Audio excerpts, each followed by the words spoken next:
Remember this sound? That soft click-click that meant business was being done. For a generation, it was the soundtrack of ambition, the rhythm of the early digital age. The BlackBerry wasn't just a phone. It was an identity, a badge of productivity and professionalism. From CEOs to celebrities, everyone wanted that little red blinking light, the symbol that you mattered. But the story didn't end when the phones disappeared from shelves. Because in 2025, the legend of BlackBerry is stirring again. And this time, the internet is losing its mind.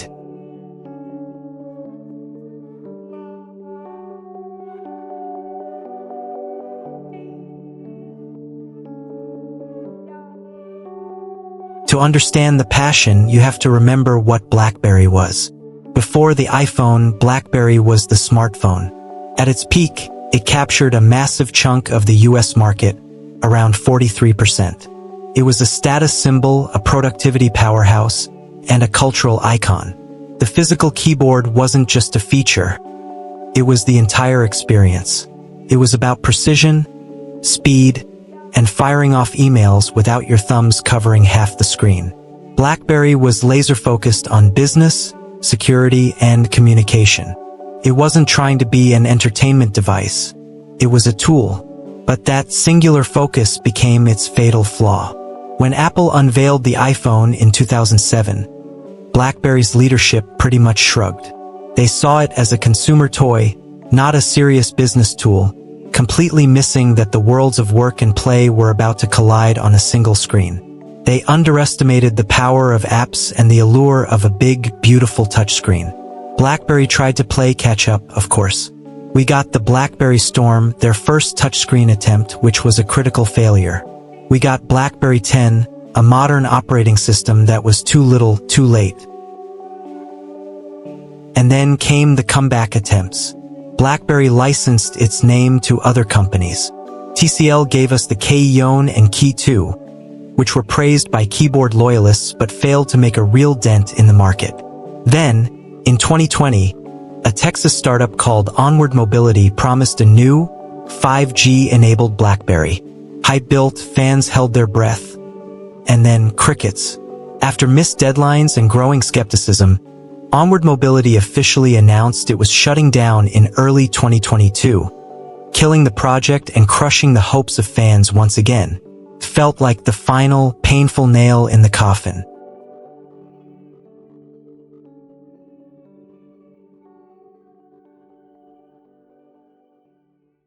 Despite the failures, the ghost of BlackBerry never really went away. And in that vacuum, a powerful force took over: nostalgia.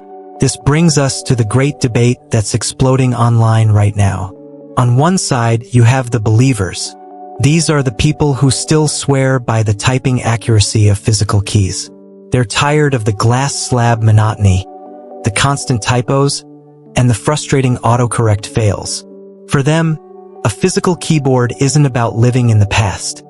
It's about a better, more efficient user experience. They argue that for writing long emails, coding on the go, or just plain messaging, nothing beats the tactile feedback of real buttons. It's about muscle memory, typing without looking, and having your entire screen for content, not a virtual keyboard. This camp is fueled by a constant stream of hope. Every few months, a new rumor ignites the forums. A perfect example is the frenzy around a device called the Zinhua Q25. Reports in mid-2025 claimed a Chinese company was reviving the beloved BlackBerry Classic, stuffing it with modern parts like a MediaTek processor, 12 gigabytes of RAM, a 50MP camera, and Android. For around $400, it seemed like the dream was finally real. The classic form factor with a modern engine. The news spread like wildfire, but as of late 2025, it has followed a familiar pattern for these small projects: initial hype and prototype videos, but no mass-market product you can easily buy. This leads to the other side of the debate, the skeptics, and they've got a lot of ammunition. Their argument is simple: the market has moved on. Building a smartphone is brutally difficult and expensive. Why would anyone choose a phone with a smaller screen and a keyboard when they've spent a decade getting used to a full-screen world? They point to the failure of the K-Yon and Key 2 as proof that even a well-made keyboard phone can't compete. The critics ask the tough questions. Can a tiny company provide long-term software and security updates? The Zinwa Q25, for instance, was said to ship with Android 13, with no clear plan for future upgrades. In a world of constant security threats, that's a massive red flag. And what about performance? The rumored MediaTek Helio G99 chip is a decent mid-range processor, but it lacks 5G, which is now standard. The skeptics see these revivals not as a glorious return, but as compromised products destined to become another footnote in smartphone history. So you have these two passionate armies clashing online. One is driven by powerful nostalgia and a genuine belief in a better way to type. The other is grounded in the harsh realities of the modern smartphone market. It's a fascinating conflict, and I want to know where you stand. Are you a keyboard believer or a touchscreen realist? Let me know in the comments below. Your answer probably says a lot about what you value in a phone.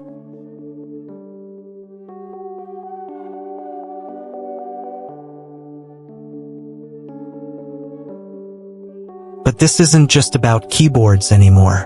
There's a powerful new undercurrent here, the push for digital minimalism. A lot of people feel totally overwhelmed by their smartphones. The endless notifications, addictive social media, and the pressure to be constantly online are leading to serious burnout. And this is where a BlackBerry-style device finds a surprising new audience. A phone with a physical keyboard just feels more intentional. The act of typing is more deliberate. It's a tool for communication, not just for mindless consumption. For these folks, a keyboard phone is a way to reclaim their focus and break free from the cycle of doom scrolling. It's not about having a less capable phone. It's about having a more purposeful one. And that brings us to the most unexpected part of this story. Gen Z. While you might think BlackBerry is pure millennial nostalgia, a surprising number of young people who never even owned one in its heyday are drawn to the whole vibe. On TikTok, the hashtag BlackBerry hashtag is filled with videos of Gen Z users unboxing old BlackBerry Bold or Curve models they bought on eBay for cheap. It's part of a broader retro tech trend that includes flip phones, digital cameras, and wired headphones.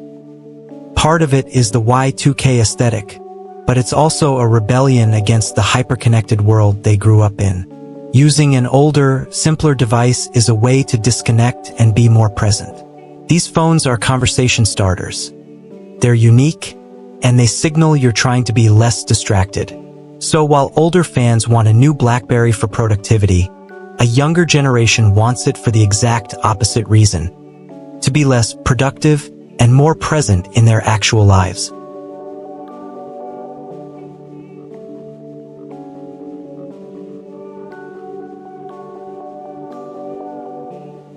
So, with all this passion, debate, and rumor, where does that leave us?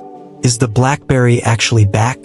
The short and maybe disappointing answer is no. Not in the way many people are hoping. First, let's talk about BlackBerry the company. They are a software company now, focused on cybersecurity and automotive operating systems like QNX. They've repeatedly stated they are out of the phone business. The dream of BlackBerry Limited launching a new phone is just that, a dream. Second, what about those exciting projects like the Zinwa Q25? As of late 2025, it remains a ghost phone, celebrated by a small community online but not a product you can actually buy from a major retailer. This follows that all-too-familiar pattern. A small project generates massive hype from nostalgia but can't overcome the huge hurdles of manufacturing and distribution. So what is real? What can a keyboard lover actually buy today? The market for new QWERTY phones is incredibly niche. A company called Unihertz makes rugged, keyboard-equipped Android phones, like their Titan series, which have a loyal following but are far from mainstream. The most significant development isn't a phone at all. but an accessory, the Clicks keyboard. This is a case that snaps onto your iPhone, giving it a full physical keyboard.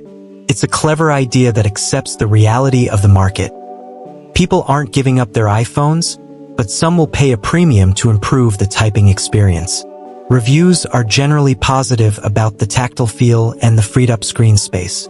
But critics note that the keys can feel cramped and it makes a big phone even bigger. Clicks is maybe the most realistic vision of the keyboard's future.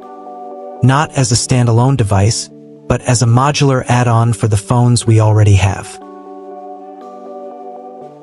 So where do we go from here? The BlackBerry as we knew it is not back, and it's probably never coming back.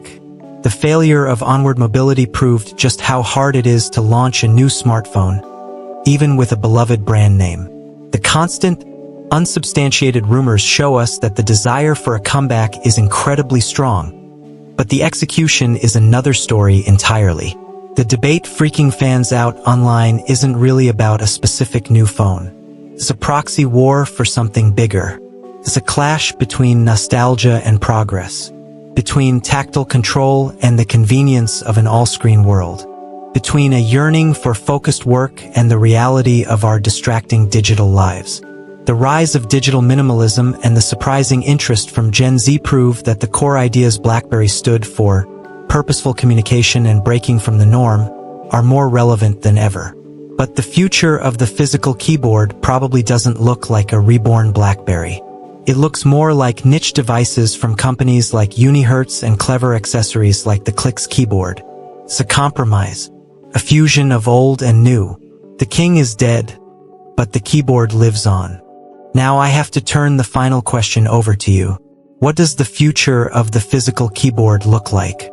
Is an accessory like Clicks enough?